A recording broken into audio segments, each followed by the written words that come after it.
Saya jadi berpikir tadi dengar ceramah AA, apakah tidak ada takdir buat dia untuk menjadi orang baik gitu. Kalau begitu buat apa dong dia bersungguh-sungguh gitu. Kalau akhirnya dia tergelincir lagi. Jangan nanya ke saya tuh. Gini Bu, iya. Bu dengar ya. Enggak kok ya. Saya tahu bagaimana dia babak belurnya, jadi sampai dia musuhi keluarganya, sampai dikucilkan gitu. Tapi kemudian dia tergelincir lagi. Baik, itu. Ya. Jadi gini ya, orang sekarang berusaha baik, itu setan juga nggak diem.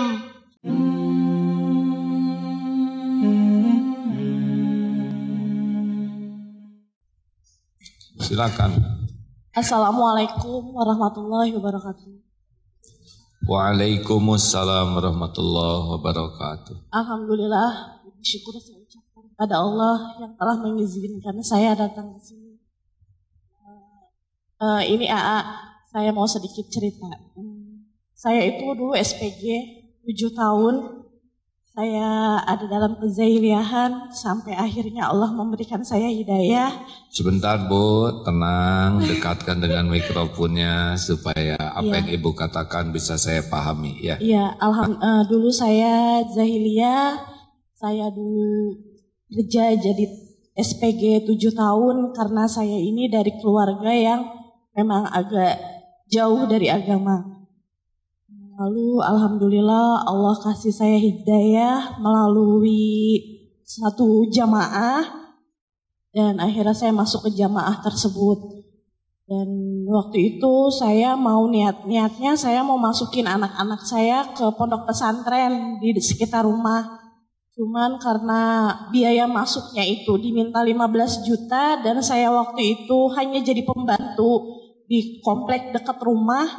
Akhirnya saya bingung. Nah, dari salah satu jamaah saya bilang kalau jamaah kita juga punya pondok pesantren.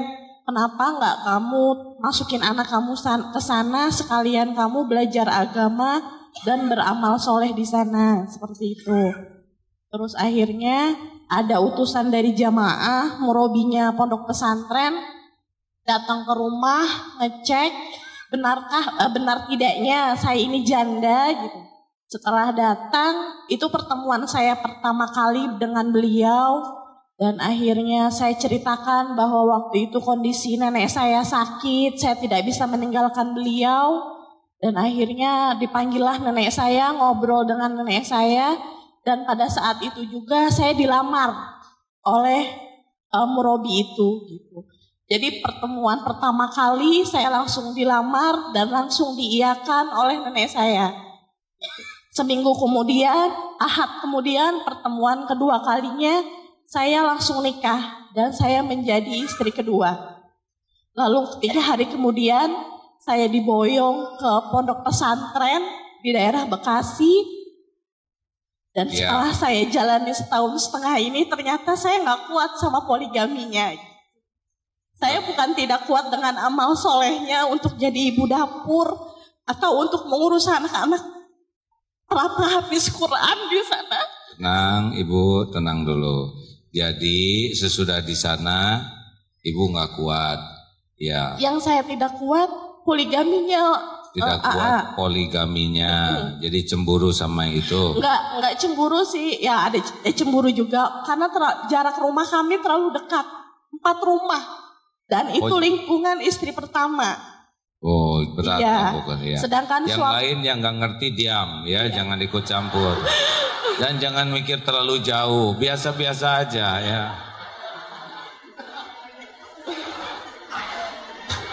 Ini semuanya pada mikir ada 4 rumah, jangan suka mendramatisir, mending wirid ya. Udah nggak ngerti, banyak mikir, stres.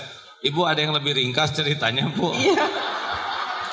Jadi intinya saya tidak kuat dengan poligaminya, lalu saya memutuskan untuk mundur. Saya kembali pulang ke rumah keluarga saya. Dan keluarga saya ini kan memang orang jahiliyah.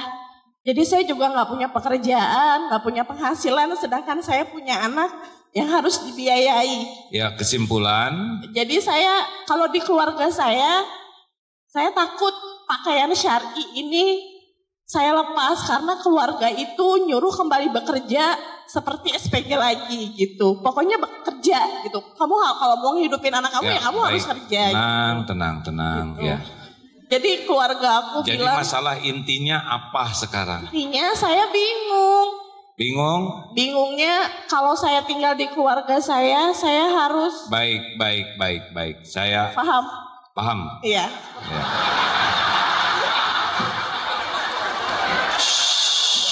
Kenapa gitu? Tenang hadirin. Gini Bu, saya berusaha paham ya Bu ya. Bu, saran saya sekarang, Bu, Ibu, saran saya sekarang adalah pol dulu ke Allah dalam beberapa hari ini ya. Jeda dari banyak hal, mikir ini itu, yang pertama dipikir dosa.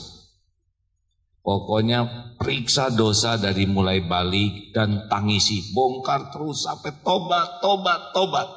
Seperti doa Nabi Yunus ketika di dalam perut ikan, kan gelapnya malam, dikejeburkan ke laut, gelapnya laut, di dalam perut ikan gelap yang sangat gelap. Bayangkan gelap sekali, mungkin oksigen juga susah, basah, gelap, kehimpit. Nah, mungkin ibu mirip dengan itulah sekarang ya, belum atau enggak? Enggak, belum ya, mungkin tidak semenderita Nabi itu. Nah, la ilaha illa anta subhanaka inni kuntu minaz zalimin. Ibu terus wiridin itu Bu. Tiada Tuhan selain Engkau ya Allah, Maha suci Engkau. Apapun yang Engkau takdirkan untuk saya pasti yang terbaik darimu. Engkau tidak pernah salah, tidak pernah kurang. Ini adalah ketetapan yang maha adil darimu. Subhanaka itu adalah berprasangka baik ke Allah. Inni kuntu minaz zalimin. Saya ya Allah manusia yang zalim. Ibu coba itu. Kalau ibu bisa ngebongkar dosa-dosa dan nangis betulan ya. Bukan menangisi masalah, bukan menangisi takdir, tapi menangisi penyesalan atas dosa. Ibu lihat ya. Tadi Ustadz Edi kan lagi ceramah berhenti ya. Katanya ada amalan yang kalau diamalkan dijamin ditolong. Ada itu tadi ceramah gitu. Saya lagi sholat tadi kedengeran ya.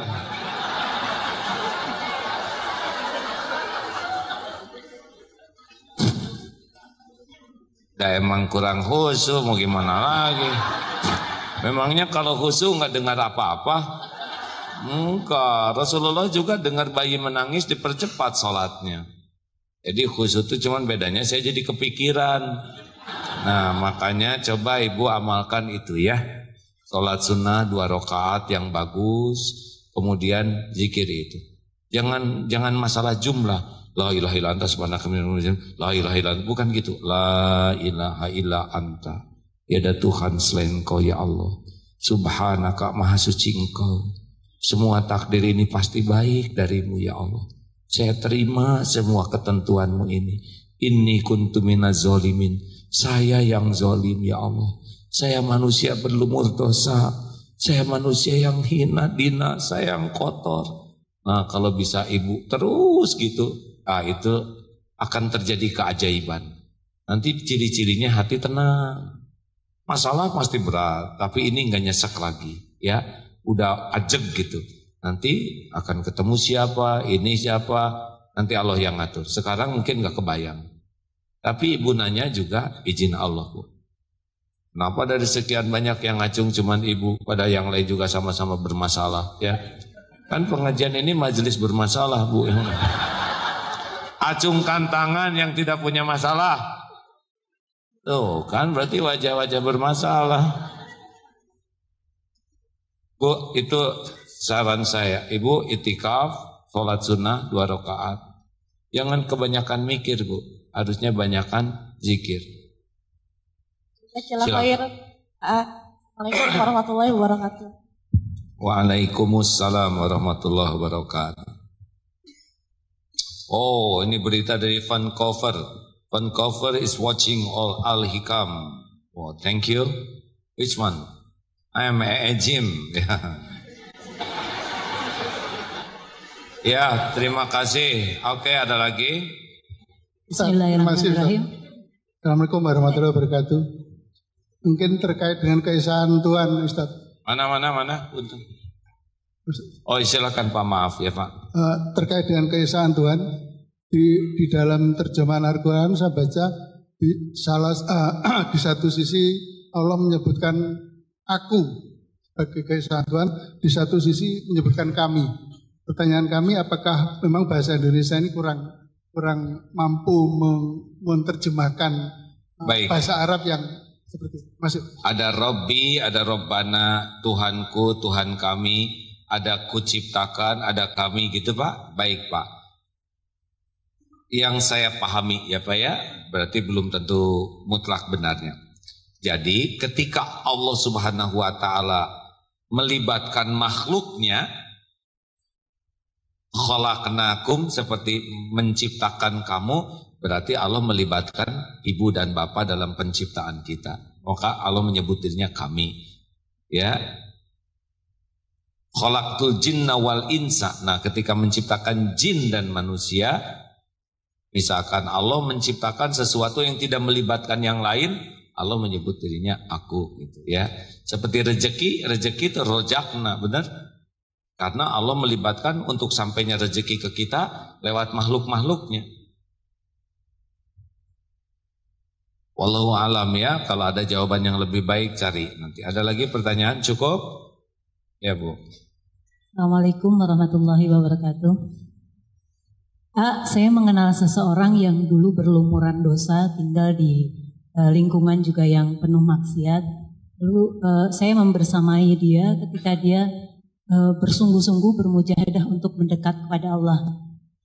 Lalu alhamdulillah beliau nampaknya secara fisik dan juga secara sikap itu sudah sangat baik gitu dan istiqomah dalam menjalankan ajaran agama Islam. Itu berjalan lama tapi tiba-tiba dia tergelincir lagi. Tergelincir lagi.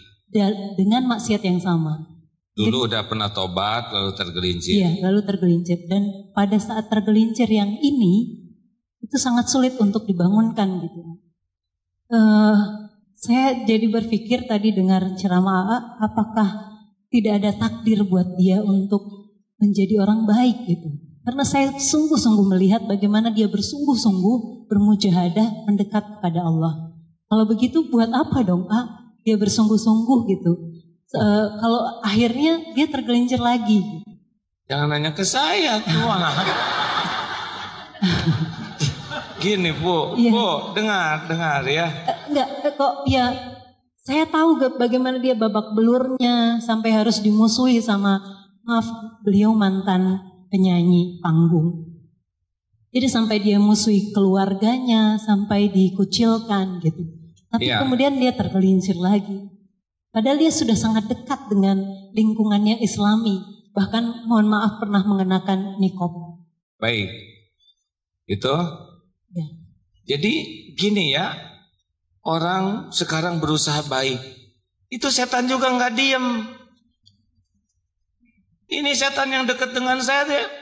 Mungkin profesor doktor. Yang dia pakai dalil juga Bu. Weh, serius ini. Ini yang naksir juga ada. Saya kalau ada yang nelpon tapi udah kelihatan mangserang. Ini pasti ujian dari Allah nih. Misalkan penampilannya sangat kinclong dan sebagainya, blok langsung. Beneran Pak? Kalau nggak diblok, ini saya bisa tergelincir. Nah kesadaran itu. Makanya setan minal jin, mau jin mau manusia, terus akan membuat tergelincir. Jadi jangan nyangka kalau udah lempeng itu malaikat. Jadi kita iman turun naik, tapi yang benar begini. Naik, 7, gejlik 2, naik 5, celak 1. Nah naik turun, tapi progresnya begini. Yang jelek tuh naik 2, gejlik 7, gejluk. Nah itu mah rada suul khotimah. Kenapa Bu? Dengerin ya. Ini punten ya, saya ngukur diri sendiri ya Bu ya. Saya suka sengaja gitu tafakur. Saya ngapain dulu? Waktu ditakdirkan terkenal ya zaman. Apa sih sebetulnya yang ada di hati saya? Siapa? Apa Tuhan saya yang sebenarnya? Dulu kan orang kagum. Ternyata di hati saya mah lebih menuhankan popularitas, kekaguman orang dan sebagainya. Sampai Allah nolong dengan kehebohan itu. Ya, alhamdulillah saya mah hebohnya yang halal. Benar? Sah menurut agama, sah menurut negara, enggak zina, enggak melakukan kemaksiatan, enggak, itu sah. Hanya memang kesalahan dakwah saya dulu adalah membuat orang suka ke Aagim, bukan suka kepada Allah dan Rasulnya. Makanya orang datang ke Darut Tauhid dulu lebih semangat dipotret daripada semangat ngaji. Sekarang cuma sedikit ibu-ibu yang mau dipotret, ya enggak? Malah sudah saya sering tolong diwakili aja, tetap aja enggak mau ya. Sekarang kesini benar-benar ibu bapak kesini pasti bukan pengen dipotret, pengen ketemu, tapi pengen lebih yakin ke Allah, benar? Untuk dapat itu Bu harus dijebretin dulu, dihina, dicaci maki. Totalnya 10 tahun, 7 tahun yang pahitnya, 3 tahun terakhir mah rada ringan ya, kecuali tahun-tahun terakhir ini ketika pilkadal itu aktif lagi tuh ya. Maaf Bu, dan selama itu juga waduh jungkir balik, benar-benar sangat tidak mudah untuk anteng gitu ya. Untungnya saya dibimbing guru Bu, jadi guru ini memantau sekali kelakuan saya, sehingga kalau lemahnya di mulut, kebanyakan bicara, gurau, rapot merah ya, mata, bisnis saya sudah selesai. Terakhir 3 tahun yang lalu saya berhenti, Allah akan menjamin rezeki berhenti ngomongin bisnis ya, Allah akan cukupin.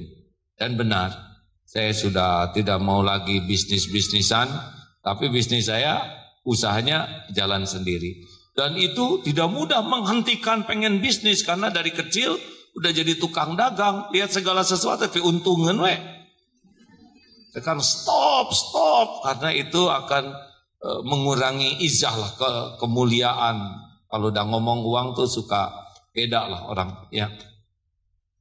Nah untungnya saya dibimbing oleh guru, ada yang memantau. Nah mungkin beliau membutuhkan orang yang bisa jadi guru membantunya gitu. Dan salah satu doa hadirin yang kalau takdirnya saya ke Baitullah di Multajam tuh, doa yang tidak pernah lepas adalah doa minta guru. Karena tanpa guru rada repot. Gurunya itu adalah harus yang memang lebih yakin ke Allah. Karena ilmu yakin ini hanya bisa disampaikan oleh yang yakin. Kalau orang guru saya hakul yakin ke Allahnya tuh udah waliullah yang akhlaknya tuh aduh, saya aja punten ya, gimana akhlak para sahabat, bagaimana akhlak Rasulullah. Sedang saya melihat guru saya aja ini Pak, akhlaknya tuh ngejar tuh asa gak kejangkau, udah setekah pola gitu ya, pengen ngejar akhlak. Guru ini meninggal kekejar, usianya sama dengan saya ya, cuman wah udah matang sekali gitu. Bicaranya sedikit tapi tiap bicara tuh jelem gitu, menggugah dan merubah. Mbah guru yang sepuhnya sudah wafat, tinggal ini muridnya guru yang sekarang membimbing saya gini, memantau aja, kerjanya cuma memantau aja dan mendoakan. Kalau nggak ada guru repot ya, bagi saya repot. Tapi ini sudah disapih gitu. Dalam 3 tahun terakhir ini udah hanya emergensi aja. Nah mungkin ini menjadi inspirasi bagi ibu bapak, minta ke Allah guru. Nanti siapa gurunya? Wah aja jadi guru, jangan ya. Saya bagian gini aja. Saya belum selesai ini mujahadahnya ya. Masih banyak PR yang saya belum lulus. tapi sudah diizinkan ceramah begini. Maaf cerita ini supaya mengetahui bahwa memang setan itu nggak pernah berhenti. Siapapun pasti ada upaya digelincirkan. Gimana kalau tergelincir, bangkit lagi aja terus, sama. Ya, kadang-kadang dengerin Bu Pak, kadang-kadang dosa itu bisa membuat tobatnya lebih habis-habisan lagi Pak. Misalkan udah anteng, gelincir, melakukan, dan itu takutnya luar biasa. Karena dia udah merasakan nikmat iman. Dan sekarang hilang. Nah ini tuh perjuangannya untuk mendapatkan lagi itu menjadi effortnya itu lebih luar biasa. Dan nanti dikasih. Dan jangan ngarep-ngarep hidup tanpa ujian. Nggak bisa, ya. Pasti ada ujiannya. Dan tingkat nyelekitnya ujian itu bukan dari ujiannya, tapi tingkat dari satu kecintaan kepada dunia kita. Orang yang tujuannya duniawi pasti masalah kecil aja sakit. Nah itu teh. Pada suami cuma monyet gitu. Wow. Ada orang yang salah ngomong aja tembus Pak ke sini sakitnya tuh. Tapi ada yang dihina habis-habisan, senyum dan sayang kepada yang menghinanya tuh. Jadi bukan masalah ujiannya, masalah cita-cita. Kalau cita-citanya duniawi udah pasti nyesek. Dua, masalah yang bikin nyesek itu bersandar ke siapa dia. Kalau bersandarnya sama makhluk, sama dunia berikut, nyesek itu. Makanya ibu-ibu yang paling menderita pasti yang paling cinta ke suaminya.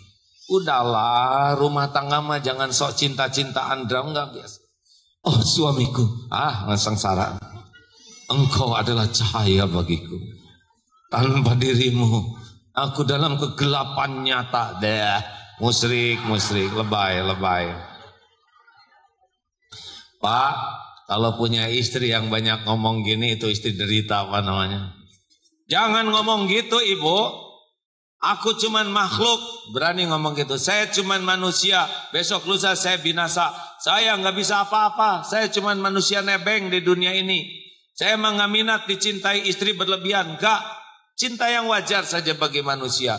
Karena kalau udah berlebihan, musyrik menuhankan suami. Musyrik menuhankan istri. Cilaka, nggak ada bahagianya. Allah nggak ridho, makanya nggak usah sok dramatis. Saya nggak tahu gimana rayuan gombalnya. Terang bulan di tepi kali, buaya datang disangka tali. Nggak puguh pisan. Boleh romantis bawa bunga, asal jelas bunganya nemu di mana ya. Boleh muji boleh ke istri, ke suami, ke keluarga, tapi nggak usah lebay gitu ya. Jangan sampai menuhankan. Ini menderita. Dan yang ketiga, kenapa orang itu nyesek dalam hidupnya? Karena dia jauh dari pertolongan Allah. Kalau Allah nggak menolong mah perkara remeh juga, sengsara aja.